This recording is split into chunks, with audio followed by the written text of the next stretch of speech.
कंजूस सेठ और नौकर।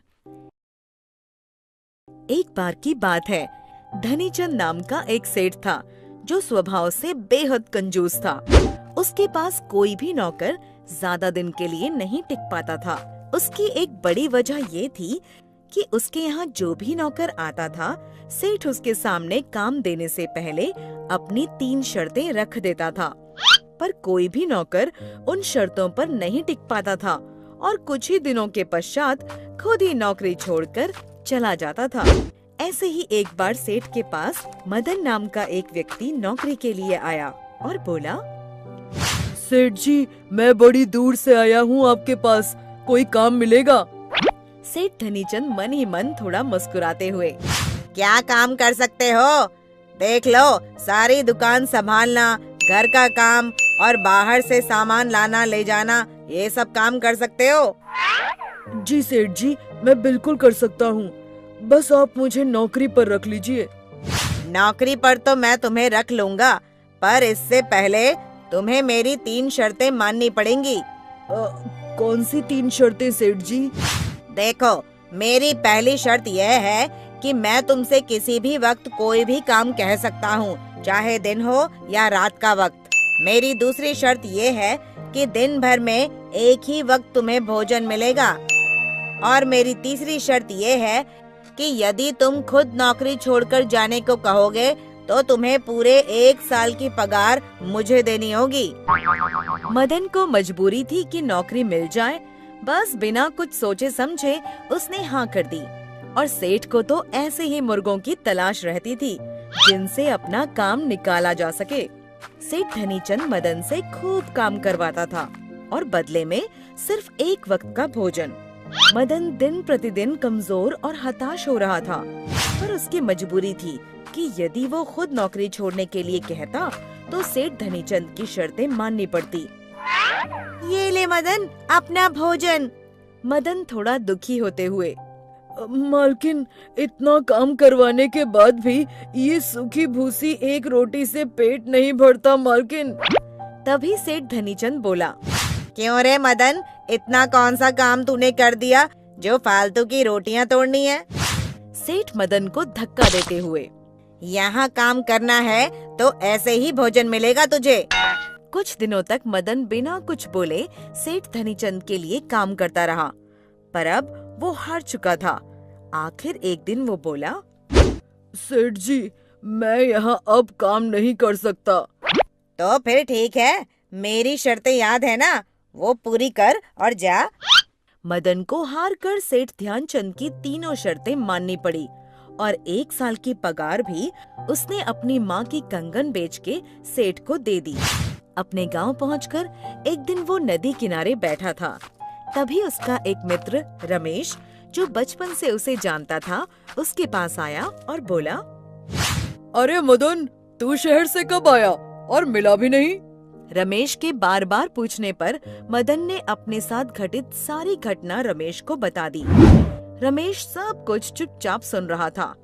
उसे सेठ ध्यानचंद की करतूतों पर बहुत गुस्सा आ रहा था और वो मदन से बोला, मदन मेरे भाई, मेरे दोस्त, जरा मुझे उस सेठ ध्यानचंद का पता दे और कुछ दिनों बाद मुझे यहीं मिलना। मित्र, तुम ऐसा क्या करने वाले हो? बस तुम देखते जाओ मदन। रमेश मदन से पता लेकर सेठ ध्यानचंद से मिलने चल दिया। सेठ ध्यानचंद के पास पहुंचकर, सेठ जी, कोई काम मिलेगा? बड़ी परेशानी में हूँ, कोई भी काम। सेठ धनीचंद ने वही 3 शर्तें रमेश के सामने रख दी। सेठ जी, मैं आपकी तीनों शर्तें मान लूंगा, पर इसके लिए आपको मेरी भी एक शर्त माननी पड़ेगी।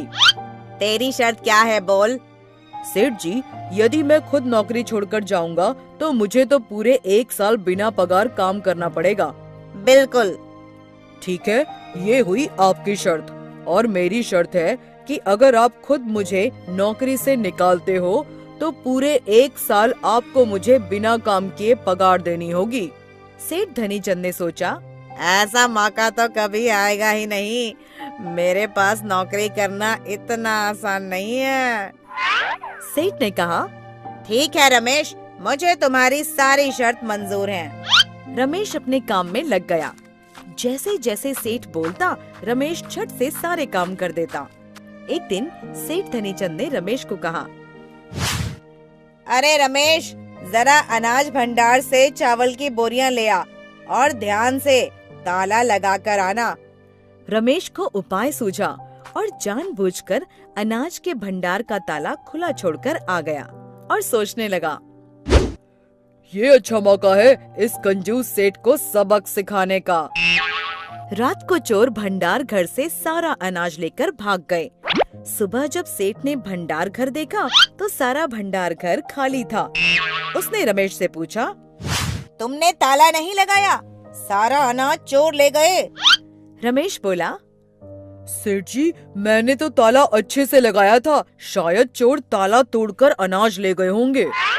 सेठ धनीचंद को ऐसी दुखी अवस्था में लाचार देख रमेश अंदर ही अंदर मुस्कुरा रहा था। एक दिन सेठ धनीचंद की पत्नी ने रमेश को बोला, जा बाजार से लकड़ियों का गट्ठर खरीद ला। रमेश ले आया और बोला, सेठानी जी, इन्हें कहाँ रखूं?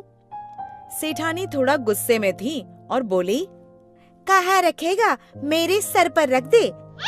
ठीक है, ये लो। हाय, मैं मर गई, मेरा सर। हाय, कैसा नौकर है तू, कैसा नौकर है तू, मेरा सर फाड़ दिया। इस पर सेठ धनीचंद गुस्से में बोला, नास पीटे, ये क्या कर दिया तूने?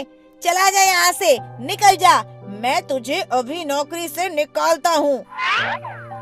सोच लो मालिक, मेरी शर्त याद है ना? अरे बस तू निकल यहाँ से, तेरी शर्त पूरी करता हूँ, बस तू यहाँ से निकल। ये ले, तेरी शर्त पूरी करता हूँ। और सेठ धनीचंद ने शर्त के मुताबिक जैसे ही पैसे निकाल के रमेश को दिए। रमेश बोला, रुकिए सेठ जी, मैं आपकी तरह गिरा हुआ इंसान नहीं हूँ। मैं तो बस आपको आपकी गलती का एहसास दिलाने ही यहाँ नौकर बनकर आया था। आपको मेरा मित्र मदन तो याद होगा ना? बस उसके साथ हुए अत्याचार का बदला लेना था, सो आपसे ले लिया। बस आप मेरे मित्र की पगार दे दीजिए, जिस पर उसका हक था।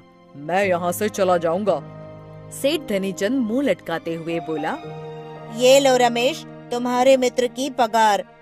रमेश खुशी खुशी वापस चला गया और सीधा मदन के पास जाकर सारी बात बताई और बोला, ये लो मित्र, तुम्हारी अमानत, तुम्हारी मेहनत की कमाई। मदन ने रमेश को गले से लगा लिया और बोला, मित्र, आज तुमने दोस्ती का हक अदा कर दिया। जैसे को तैसा मिल चुका था। सीख। दोस्तों, इस कहानी से हमें यही सीख मिलती है कि सच्चे दोस्त की पहचान मुसीबत के वक्त ही होती है। दोस्तों, हमें उम्मीद है कि आपको हमारी ये कहानी पसंद आई होगी। कृपया हमारे चैनल को सब्सक्राइब करें और सभी अपडेट्स के लिए बेल आइकन जरूर दबाएं। और हाँ, वीडियो लाइक और शेयर करना मत भूलिएगा। Bye bye.